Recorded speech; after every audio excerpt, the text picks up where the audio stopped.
Hey everyone, my name's Terry, and today I want to talk about something that's been keeping me up at night, and I know it's keeping a lot of you up too. You know what really got me interested in this topic? I was at a family dinner last month, and my dad casually mentioned that when he bought his first house in 1985, he was 26 years old, working as a junior accountant. And I'm sitting there, 28, with a decent job in marketing, and You know what really got me interested in this topic? I was at a family dinner last month, and my dad casually mentioned that when he bought his first house in 1985, he was 26 years old, working as a junior accountant. And I'm sitting there, 28, with a decent job in marketing, and I can barely scrape together enough for a security deposit on a rental apartment, let alone think about buying property. And that moment hit me hard. Like, what changed? Why could my parents, who weren't rich, just regular middle-class folks, afford to buy a home in their 20s while I'm out here budgeting my grocery trips and still living paycheck to paycheck? Okay, so picture this. You're scrolling through Instagram and you see your friend from college just posted photos of their parents' backyard barbecue. Nice house, two-car garage, maybe a pool. And in the caption, they mention their parents bought it in 1992 for $150,000. You look it up out of curiosity. That same house is now worth $650,000. Meanwhile, you're making $55,000 a year, which sounds decent, right? But after taxes, you're taking home about $3,400 a month. Rent for a one-bedroom apartment? $1,800. Student loans? $350. Car payment and insurance? $450. That's $2,600 already, and you haven't even bought groceries yet. You try to save, you really do. Maybe you put away $200 a month if you're lucky. At that rate, saving up a 20% down payment on a $400,000 starter home, that's $80,000, would take you 33 years. Does that sound familiar? Yeah, this is the reality for millions of people right now. Now, here's where it gets interesting. A lot of older folks will say, well, we just worked harder, or you young people spend too much on avocado toast and lattes. Buck, I'm not here to bash our parents' generation, but let's look at the actual numbers, because the math tells a completely different story. In 1970, the median home price in the United States was about $23,400. The median household income was $9,870. So the price-to-income ratio was roughly 2.4. Fast forward to today. The median home price is around $420,000. Median household income, about $75,000. That's a price-to-income ratio of 5.6. Let me say that again. Houses are more than twice as expensive relative to income compared to 50 years ago. But wait, it gets worse. When we account for inflation, wages have barely moved.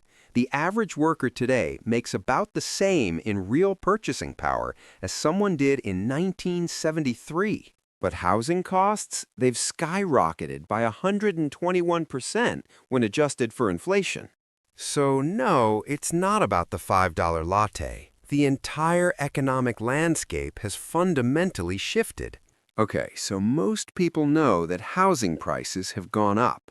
But what most people don't realize is that it's not just about house prices. There are like 4 or 5 other things happening simultaneously that created this perfect storm. Factor number 1, student debt. Your parents? Most of them didn't have student loans. In 1970, the average cost of college was about $400 per year. Today, it's over $10,000 per year for public universities and $38,000 plus for private ones. The average graduate leaves school with $30,000 in debt. That's $30,000 that could have been a down payment, but instead, it's gone before you even start your career. Factor number 2, the interest rate illusion. Now, you might be thinking, but Terry, interest rates were much higher back then. My family paid 10–15% on their mortgage. True, but here's the thing, and this is where the psychology gets interesting.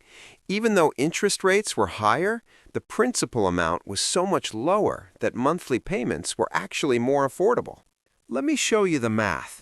In 1985, a $75,000 house with a 12% interest rate meant monthly payments of about $770.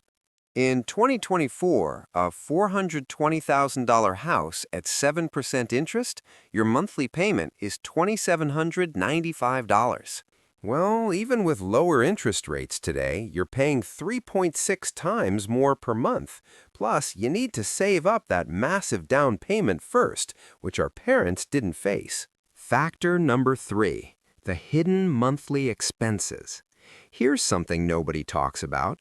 The cost of just existing is way higher now. Your parents didn't need to pay $100 a month for internet, $80 for a cell phone, $15 for Netflix, $12 for Spotify, and another $200 for health insurance that doesn't cover anything until you hit your $5,000 deductible. These small monthly subscriptions and necessities add up to about $400 to $500 per month that previous generations simply didn't have. That's $6,000 a year that evaporates before you can even think about saving. But here's where it gets really interesting from a psychological. When our parents looked at buying a house, it felt achievable. Work hard for a few years, save up, buy a modest starter home, build equity. There was a clear path. Today, the goalposts have moved so far away that many people don't even try. Why save $500 a month for a down payment when it'll take you 13 years to get there? And by then, house prices will have gone up another 30%. This creates a vicious cycle. You feel like you can't win, so you don't try as hard to save, which makes the situation worse. Meanwhile, rent keeps going up, eating away at your ability to save anything at all. And here's the really messed up part. Landlords and investors know this. They're buying up properties because they know an entire generation is locked out of homeownership. So they can charge whatever they want in rent because where else are you going to go? Okay, so what do we actually do about this? Look, I'm not going to sugarcoat it. There's no magic solution, but there are strategies that actually work. Step 1, challenge the homeownership timeline. Maybe you can't buy at 25 or 30. That's okay. Reframe your goal for 35 or 40 and focus on maximizing your income and investing what you can in the meantime. Step 2, consider geographic arbitrage. I know it sucks, but sometimes moving to a lower cost of living area is the only way to break out of the rent trap. Remote work has made this possible for more people than ever. Step 3, house hacking. Buy a duplex or multi-unit property, live in one unit, rent out the others. Your tenants essentially pay your mortgage. It's how I finally got into the market. Step 4, increase your income aggressively. I know, easier said than done, but a side hustle, freelancing, switching jobs every 2 to 3 years, these can boost your income 30 to 50% in just a few years. And that makes all the difference. Step 5, invest even if you can't buy a house. Put money into index funds, retirement accounts, anything that builds wealth outside of real estate. Compound interest is still your friend. Look, the system is rigged against us in a lot of ways. Our parents had real advantages that we don't, but staying angry about it won't change anything. What will change things? Understanding exactly what we're up against, refusing to compare our timeline to theirs, and finding creative ways to build wealth despite the obstacles. You're not failing. The game just changed, and once you understand the new rules, you can start winning by different metrics. If this video helped you see things differently, hit that subscribe button. I make content every week breaking down the financial BS nobody else wants to talk about. Now get out there and take control of your future. You've got this. See you in the next one.